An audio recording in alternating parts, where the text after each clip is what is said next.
हर सुबह हम अपने हाथों की ओर देखते हैं, पर क्या कभी सोचा है कि इन हाथों से क्या निकलता है, भलाई या स्वार्थ?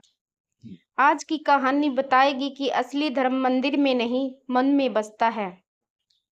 प्रतिदिन प्रातः अपने हाथों की ओर देखकर विचार करें, मेरे इन हाथों से सभी का भला हो। यह भी सोचें कि क्या मैं इन हाथों से जो कुछ भी कर रहा हूँ, वह उचित है या नहीं।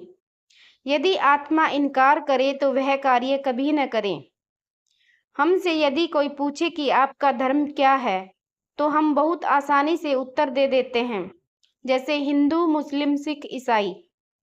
किंतु यदि हमसे पूछ लिया जाए कि धर्म क्या है, तो अधिकांश लोगों के मुख से कोई जवाब नहीं निकलता। क्यों? क्योंकि अब तक हमने धर्म को केवल एक जाति समझ रखा है।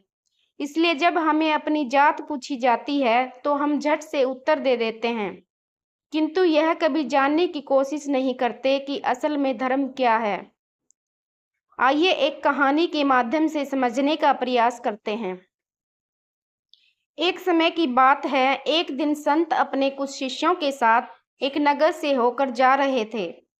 वह नगर आसपास के सभी नगरों का व्यापारिक केंद्र होने के कारण धन संपत्ति से परिपूर्ण था।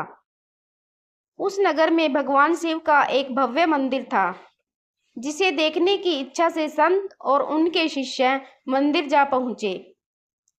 मंदिर पहुंचकर उन्होंने देखा कि मंदिर के बाहर कुछ लोग इकट्ठे होकर मंदिर को और अधिक सुंदर बनाने के लिए चंदा इकट्ठा कर रहे हैं। यह देख संत को हंसी आ गई। जब उन्होंने मंदिर के अंदर प्रवेश किया तो देखा कि द्वार पर एक ब्राह्मण दान पात्र लगाकर शिवजी का पाठ कर रहा है। साथ ही दान पात्र पर भी बराबर नजर बनाए हुए है। यह देखकर फिर संत को हंसी आ गई। जब संत अपने शिष्यों के साथ गर्भगृह में पहुंचे तो देखा कि शिवजी की मूर्ति की बगल में एक पुजारी बैठा है, जो वहां चढ़ाए जाने वाले चढ़ावे को एकत्रित कर रहा था। जब संत मंदिर से बाहर निकले तो देखा कि उस पुजारी ने वह सारा चढ़ावा एक दुकान पर बेच दिया और पैसा अपनी जेब में रख कर चल दिया। यह देख संत को फिर हंसी आ गई। अब संत नगर के बाजार की ओर चल दिए। थोड़ी दूर चलने के बाद संत ने देखा कि कोई बहुत ऊंची आवाज में भाषण दे रहा है। जब और नजदीक गए तो पता चला कि कोई श्री श्री 1008 संत श्रीमद् भागवत का कथा वाचन कर रहे हैं। जब उनके कुछ अनुयायियों से पूछा गया तो पता चला कि महाराज एक दिन का कथा वाचन का 2 लाख रुपए लेते हैं। यह सुनकर संत को फिर हंसी आ गई। संत वहां से आगे बढ़कर अपने आश्रम की ओर चल दिए। रास्ते में उन्होंने देखा कि एक वैद्य जी एक कुत्ते की चिकित्सा कर रहे थे। संत उन वैद्य जी के घर की ओर चल दिए। संत ने पूछा, वैद्य जी, क्या यह आपका पालतू कुत्ता है? वैद्य जी बोले, नहीं महात्मन, कल रात को इसे किसी ने पत्थर मार दिया, इसलिए बहुत चिल्ला रहा था। मुझे घाव भरने की औषधियों का ज्ञान है, अतः मैं इसे अपने घर ले आया। संत बोले, किंतु यह तो आपको कोई धन नहीं देगा, फिर आप इसकी चिकित्सा क्यों कर रहे हैं? वैद्य जी बोले, महात्मन, मैं एक वैद्य हूँ और अपनी विद्या से मैं किसी का दुख दूर कर सकूं, यही मेरा धर्म है। मुझे अपने धर्म के पालन के लिए धन की आवश्यकता नहीं। यह सुनकर संत की आंखों में आंसू आ गए। अब संत अपने शिष्यों के साथ अपने आश्रम की ओर चल दिए।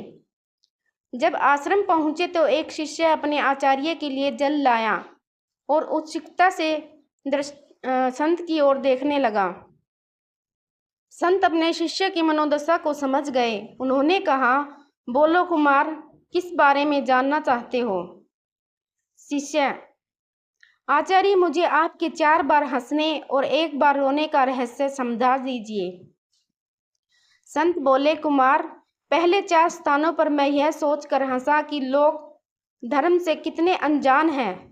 जिन लोगों को मंदिर में बैठकर ज्ञान चर्चा करना चाहिए, वह उसे और भव्य बनाने के लिए धन जुटाने के लिए लगे हैं। जिस ब्राह्मण का धर्म ब्रह्म की उपासना करना है, वह धन के लोभ में शिवजी के पाठ करने का ढोंग कर रहा है।